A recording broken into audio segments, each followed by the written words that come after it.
दंडोत प्रणाम। भगवत गीता के अध्याय 1 के श्लोक 41 के बारे में विचार करेंगे। ओम अज्ञानतिमिरान्धस्य ज्ञानाञ्जन शलाकया चक्षुरुन्मिलितं येन तस्मै श्री गुरुवे नमः। नमो विष्णुपादाय कृष्णप्रेष्ठाय भूतले श्रीमति भक्ति वेदांत स्वामिनिति नामिने। नमस्ते सरस्वते देवे गौरवाणी प्रचारणे निर्विशेषा शून्यवादी पाश्चात्य देशतारणे। जय श्री कृष्ण चैतन्य प्रभु नित्यानंद श्री अद्वैत गदाधर श्रीवासादि गौर भक्तवृंद। हरे कृष्ण कृष्ण कृष्ण हरे हरे, हरे राम राम राम हरे। श्लोक संख्या 41 में कहता है, शंकरो नरकायेव कुलघ्नानां कुलस्य च पतन्ति पितरो येषां लुप्त पिंडोदक क्रिया।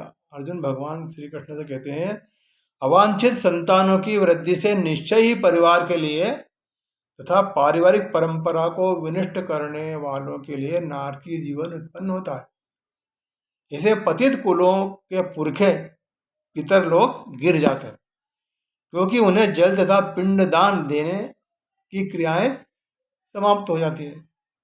तात्पर्य में शिला प्रभुपाद बताते हैं, सकाम कर्म के विधि विधानों के अनुसार कुल के पितरों को समय समय पर जल तथा पिंडदान दिया जाना चाहिए। यह दान विष्णु पूजा द्वारा किया जाता, क्योंकि विष्णु को अर्पित भोजन के उच्चिष्ट भाग यानी प्रसाद के खाने से सारे पाप कर्मों से उद्धार हो जाता है। कभी कभी पितरगण विविध प्रकार के पाप कर्मों से ग्रस्त हो जाते हैं और कभी कभी उनसे उसको स्थूल शरीर प्राप्त न हो सकने के कारण उन्हें प्रेतों के रूप में कभी कभी सूक्ष्म शरीर धारण करना पड़ता है। अतः जब वंशजों द्वारा पितरों को बचा प्रसाद अर्पित किया जाता है तो उनका प्रेत योनि या अन्य प्रकार के दुखमय जीवन से उद्धार हो जाता है। पितरों को इस तरह की सहायता पहुंचाना एक कुल परंपरा है हिंदू धर्म में। और जो लोग भक्ति का जीवन यापन नहीं करते उन्हें अनुष्ठान करने होते हैं। केवल भक्ति करने से मनुष्य सैकड़ों के हजारों पितरों को ऐसे संकट से उबार सकता है।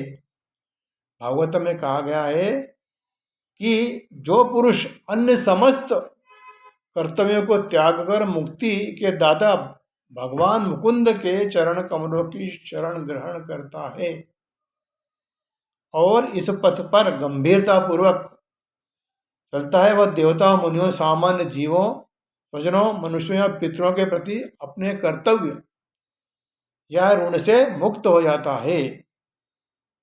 श्री भगवान की सेवा करने से ऐसे दायित्व अपने आप पूर्ण हो जाते हैं। इस प्रकार हम देखते हैं कि श्लोक की प्रथम पंक्ति में अर्जुन ने कहा कि अवांछित संतानों से दो प्रकार के लोगों की नारकीय जीवन उत्पन्न होता है। दोनों प्रकार के लोग कौन होते हैं? पहले प्रकार के वे लोग हैं कुलघाती, अर्थात जिन्होंने कुल की हत्या की, तथा दूसरे प्रकार के लोग हैं कुल के वे सदस्य जो मरने से बच गए हैं। इन दो प्रकार के लोगों के अतिरिक्त तीसरे प्रकार के वो लोग हैं जो इस कुल युद्ध में मारे जाएंगे। परंतु अर्जुन ने इस श्लोक में या कहीं भी इस तीसरे प्रकार के लोगों के विषय में कोई चर्चा नहीं की कि उनकी किस प्रकार की गति होती है। परंतु अर्जुन का विचार तो यही है कि जो लोग इस कुल विनाश में मारे जाएंगे उनका अवश्य कल्याण होगा, क्योंकि आगे चलकर श्लोक संख्या 45 में अर्जुन ने कहा कि यदि शस्त्रधारी धृतराष्ट्र के पुत्र मुझ निहत्थे तथा रणभूमि प्रतिरोध न करने वाले को मारे तो मेरे लिए अच्छा होगा। देखो अर्जुन कितना महान है। और इस बात से पता चलता है कि अर्जुन न तो कुल का विनाश करना चाहता है और न ही कुल के विनाश को देखना चाहता है। अर्थात अर्जुन पहले तथा दूसरे प्रकार के लोगों की श्रेणी में न आकर तीसरे प्रकार के लोगों की श्रेणी में आना चाहता है, अर्थात मरना चाहता है। अब इन दो प्रकार के लोगों के लिए अर्जुन ने कहा कि अवांछित संतानों से इनके लिए नारकी जीवन उत्पन्न होता है। तो अर्जुन यहाँ पर यह नहीं बता रहे कि मरने के बाद इन्हें नरक मिलता है, बल्कि अर्जुन कह रहा है कि इनका जीवन ही नरक के समान हो जाता है, क्योंकि अर्जुन के शब्द हैं संकरो नरका एव, अर्थात अवांछित संतान नर के लिए ही होती है।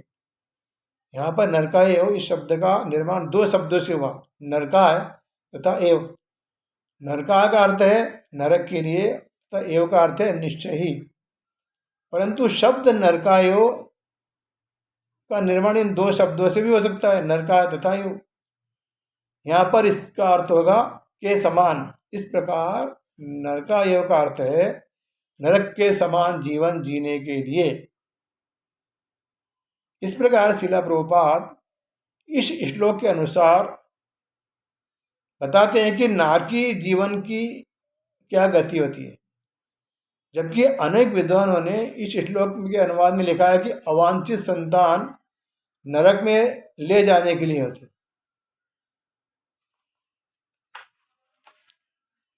इस श्लोक की दूसरी पंक्ति में अर्जुन कहते हैं कि अवांछित संतानों के कारण कुल के पितरों की पिंड क्रिया तथा जल क्रिया समाप्त हो जाती है, जिससे उनका पतन हो जाता है।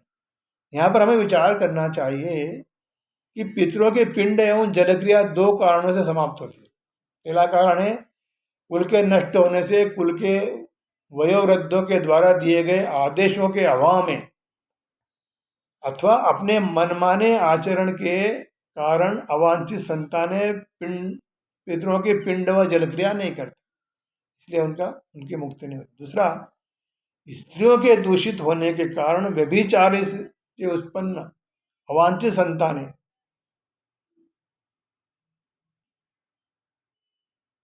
पिंड क्रिया जल क्रिया को पितरगण स्वीकार नहीं करते। इस प्रकार की स्थिति में अर्जुन की चिंता यह है कि पितरगण गिर जाते। यहाँ पर पितरों के गिरने का अर्थ है कि उनका कष्ट दूर नहीं होता। बहुत त्रात्रण लिखते हैं कि कभी कभी पितरगण विविध प्रकार के पाप कर्मों से ग्रस्त हो जाते हैं और कभी कभी उनमें से उसको स्थूल शरीर प्राप्त न होने कारण उन्हें प्रेतों के रूप में सूक्ष्म शरीर धारण के लिए बाध्य होना पड़ता है। अंत में यह बताया गया है कि जब कोई वैष्णव किसी एक परिवार में जन्म लेता है तो वह न केवल अपने इस परिवार को पवित्र बनाता है अपितु उन परिवारों को भी पवित्र बनाता है जिनमें वह पहले जन्म के लिए रहता है। इस प्रकार हम देखते हैं कि अर्जुन की चिंता बेकार है कि उनके कुल से पितर गिर जाएंगे, क्योंकि अर्जुन प्रहलाद महाराज से भी बढ़कर भक्त हैं, क्योंकि साक्षात भगवान कृष्ण अर्जुन के रथ को चला रहे हैं। इसलिए जहाँ भगवान कृष्ण हैं वहाँ किसी प्रकार की चिंता करने की आवश्यकता नहीं है।